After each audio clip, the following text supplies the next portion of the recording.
नमस्कार दोस्तों, आप सबका एक बार फिर से स्वागत है हमारे इस यूट्यूब चैनल पे। और कैसे हैं आप सभी लोग? आई होप बढ़िया ही होंगे। तो मैं एक बार फिर से आ चुका हूँ आप सबके बीच में एक नया वीडियो लेकर, और इस वीडियो में मैं बात करूँगा अपने इंटरव्यू के बारे में, आईबीपीएस पीओ इंटरव्यू के बारे में कि मेरा कैसा एक्सपीरियंस रहा था, मुझसे क्या क्वेश्चन पूछे गए थे और किस टॉपिक पे डिस्कशन हुआ था, उन सारे चीज़ों पे। उससे पहले मैं बता दूँ कि मुझको इंटरव्यू में 83 मार्क्स मिले थे आउट ऑफ 100 और मुझको Union Bank of India allot हुआ था। और ये सिर्फ 20 से 22 दिनों की प्रिपरेशन थी, क्योंकि हम लोग का जो रिजल्ट आया था वो 10 फरवरी 2022 को आ गया था और मेरा जो इंटरव्यू शेड्यूल्ड हुआ था वो 2 मार्च 2022 को शेड्यूल्ड था। तो कैसे 20 से 22 दिनों की तैयारी में मैंने 83 मार्क्स अचीव किए, तो उन सारे रिसोर्सेस, उन सारे टॉपिक्स के बारे में मैं थोड़ा थोड़ा करके इसी चैनल पे आपको बताता रहूँगा। तो उससे तो वो सारी चीज़ें मैं आपको बताऊँगा। तो चलिए स्टार्ट करते हैं यहाँ पे अपना इंटरव्यू एक्सपीरियंस। तो मेरा जो इंटरव्यू था वो 2 मार्च 2022 को होटल जेबीआर ग्रैंड लखनऊ में शेड्यूल्ड था। 8 बजे रिपोर्टिंग टाइम था। मैं वहाँ पे 7:30 तक पहुँच चुका था और मेरा जो डॉक्यूमेंटेशन था वो 7:50 तक कंप्लीट हो चुका था। वो इसलिए क्योंकि मुझको एक बार पहले से आईबीपीएस और आरआरबी का इंटरव्यू का एक्सपीरियंस हो चुका था। तो मैंने डॉक्यूमेंटेशन का सारा काम 7:50 तक कंप्लीट कर लिया और मैं पहला कैंडिडेट था जिसका इंटरव्यू वहाँ पे शेड्यूल्ड हुआ। और मेरा जो इंटरव्यू था वो 8:05 में स्टार्ट हो गया और 14 से 15 मिनट मेरा इंटरव्यू चला था। चलिए स्टार्ट करते हैं इंटरव्यू एक्सपीरियंस। इंटरव्यू पैनल की बात करें तो उसमें 5 मेंबर थे, 4 मेल और 1 फीमेल। मैंने सबको जाते ही गुड मॉर्निंग विश किया। उन्होंने कहा सिकंदर ओझा जी बैठ जाइए। तो जो पैनल मेंबर के हेड थे उन्होंने मैडम की तरफ पास करते हुए बोला कि मैडम आप स्टार्ट करिए। तो मैडम ने कहा कि आपका नाम सिकंदर ओझा। मैंने कहा जी मैडम। उन्होंने कहा कि हमारे कंट्री में इन दोनों वर्ड के कुछ ना कुछ मीनिंग निकलते हैं या कुछ ना कुछ ये फेमस वर्ड हैं, इन दोनों को आप बताइए, अपने नाम के दोनों वर्ड को। मैंने कहा मैडम सिकंदर जो था वो अलेक्जेंडर सिकंदर था, इंडिया को जीतने के लिए 326 बीसी में आया था, लेकिन जीत नहीं पाया था, वो हार के यहाँ से चला गया था। लगभग पूरे वर्ल्ड को उसने जीत लिया था। उन्होंने कहा अच्छी बात है, दूसरे वर्ड को बताइए। मैंने कहा ओझा का मतलब हमारे कंट्री में झाड़ फूक करने वाले को कहा जाता है। उन्होंने कहा बहुत अच्छी बात है, आपको दोनों वर्ड के मीनिंग पता है। फिर उन्होंने दूसरे सर की तरफ पास करते हुए बोला कि सर आप पूछिए। तो जो दूसरे सर थे उन्होंने कहा कि आप महात्मा गांधी काशी विद्यापीठ से ग्रेजुएशन आपने किया हुआ है। मैंने कहा जी सर। उन्होंने कहा इसका एस्टेब्लिश कब हुआ था और किसने किया था? मैंने कहा सर 1921 में हुआ था और इसका जो स्थापना वो शिव प्रसाद गुप्त और भगवान दास दोनों ने मिलकर किया था। तो उन्होंने कहा कि शुरुआत से ही इसका नाम ऐसा था या कुछ चेंजेज हुए थे? मैंने ये चीज़ मैं पढ़ के गया था क्योंकि मैंने महात्मा गांधी काशी विद्यापीठ से ही ग्रेजुएशन किया था, तो जाहिर सा बात है कि मैं उसको पूरा पढ़ के ही जाऊँगा। तो फिर मैंने कहा कि नहीं सर, जब ये इस्टेब्लिश हुआ था तो इसका नाम सिर्फ और सिर्फ काशी विद्यापीठ था। 1995 में महात्मा गांधी की याद में इसका नाम महात्मा गांधी काशी विद्यापीठ किया गया।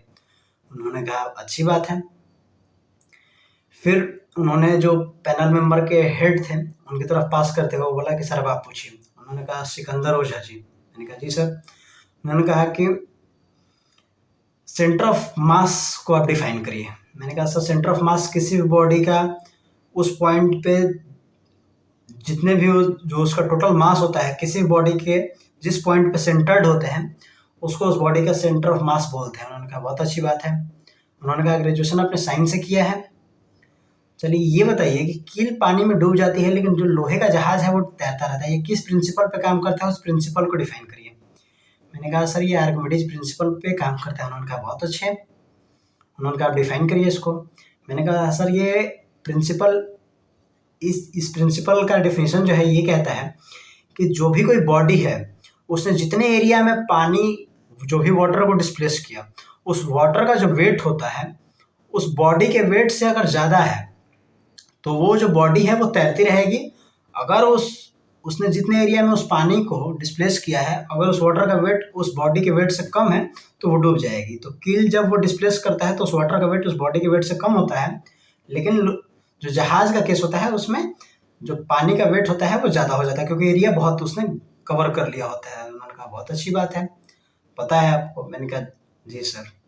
उन्होंने तीसरे सर की तरफ पास करते हुए कहा कि लीजिए सर अब आप पूछिए। उन्होंने कहा सिकंदर जी ये बताइए एनपीए के बारे में जानते हैं? मैंने कहा जी सर। बोले थोड़ा सा इसको डिस्क्राइब करिए।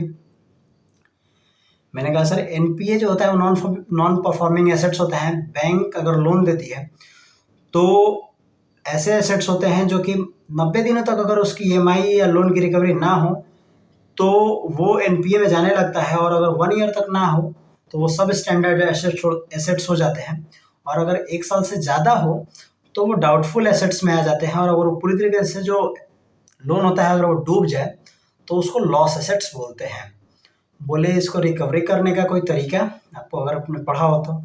मैंने कहा हाँ sir, SARFAESI act 2002 and insolvency and bankruptcy code 2016।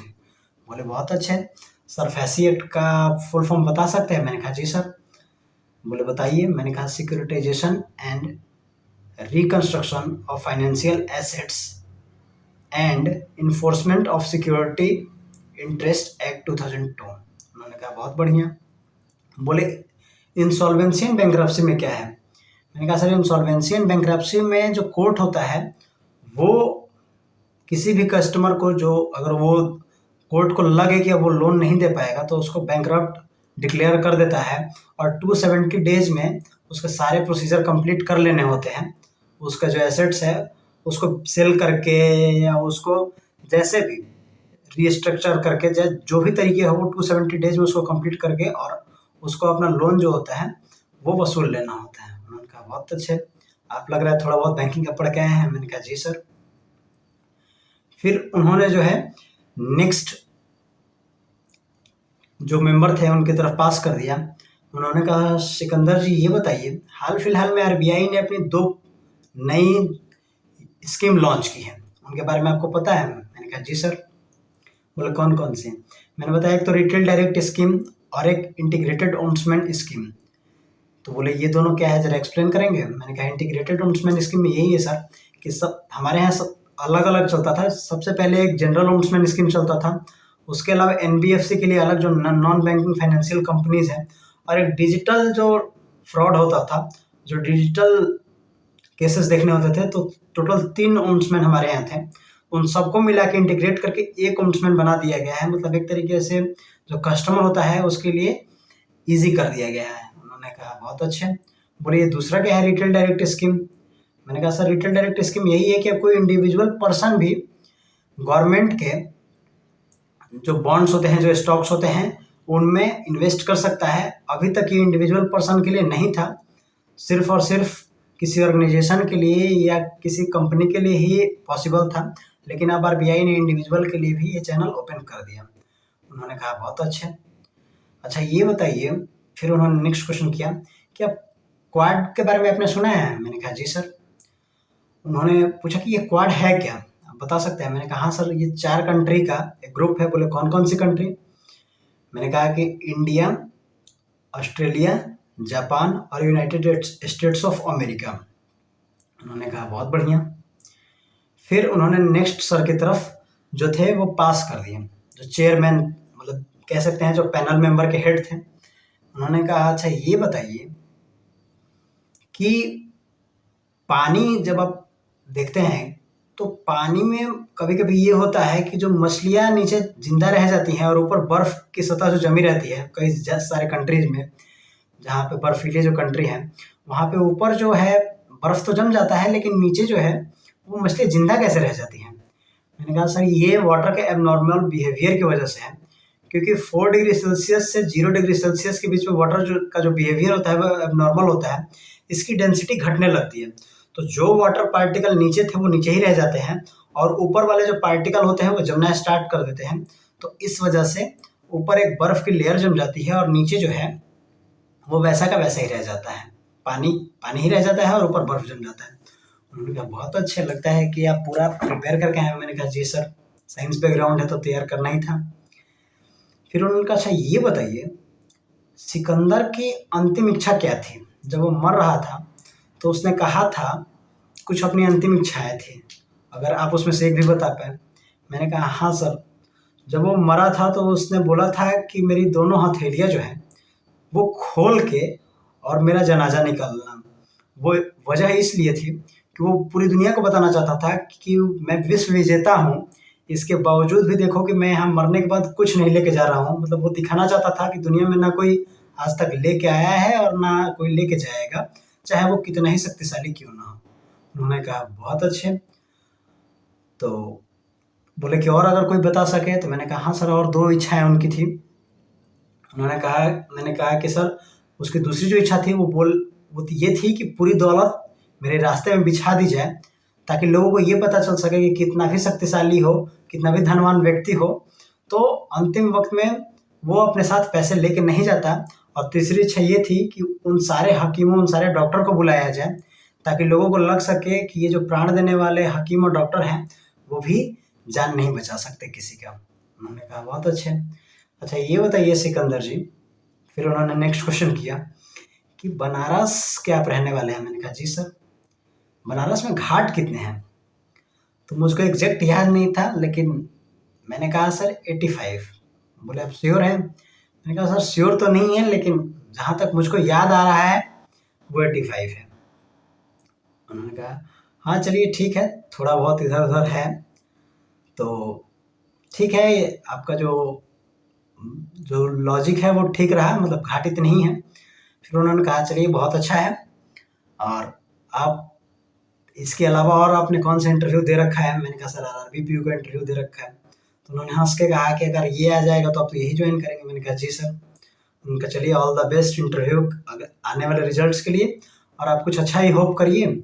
और फिर एक टॉफ़ी दिया और बोला कि चले जाइए, ठीक है आप निकलिए यहाँ से अच्छे से। मैंने फिर से सबको एक बार जाते हुए सबको गुड मॉर्निंग विश करके और फिर वहाँ से निकल गया। तो ये मेरा इंटरव्यू का एक्सपीरियंस था। और अब आगे आने वाले वीडियोज़ में मैं आप सबके साथ शेयर करूँगा कि क्या क्या वो क्वेश्चंस हो सकते हैं, वो कौन से टीचर्स हैं। मैंने ये सारे क्वेश्चंस अनिल अग्रवाल सर से पढ़ के तैयार किया था। तो वो सारे उनके टॉपिक जो है मैंने प्रिपेयर कर लिए हैं, वो सब आप सबके बीच में मैं शेयर करता रहूँगा। तब तक के लिए आपका बहुत बहुत धन्यवाद।